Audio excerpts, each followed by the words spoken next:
When someone asks you, uy, libre ka na ba this weekend? Can you come with me? This Sunday service, I am expecting you. Sabi niya ganun.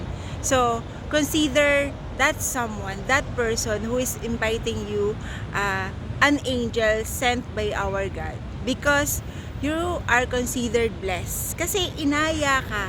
Diba, in-invite ka ng this someone na hindi mo naman kakilala, na never naman kayong naging close, na someone lang na maaaring nakasalubong mo lang, or someone na na-meet mo lang once in your lifetime.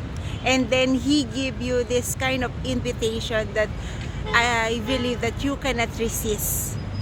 Our good God gives us many choices. True, di ba?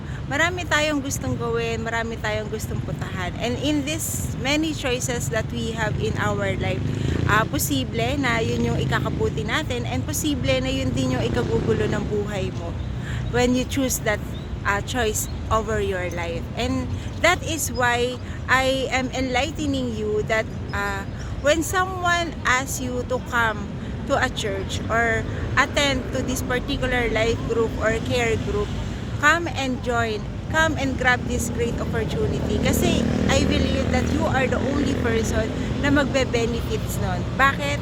Kasi when you hear the preaching of that pastor, or when you hear that words from that Bible, that letter, that love letter of our God in us, I believe that it will truly shoot you.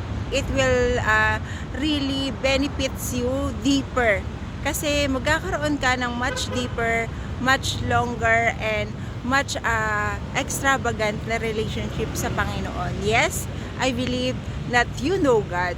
I believe that you know who Jesus is. But when you know much deeper, and when you have this, ididin mo pa sa pinaka-sincere and pinaka-deeper na relationship, yung alam mong Diyos na yan, I believe na hindi mo pagsisisiyan, and truly ita-treasure mo yung someone na nag-invite sa'yo.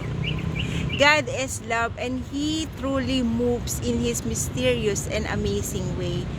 Grab every great and amazing opportunity. Knock on His heart always, and I believe that He will listen.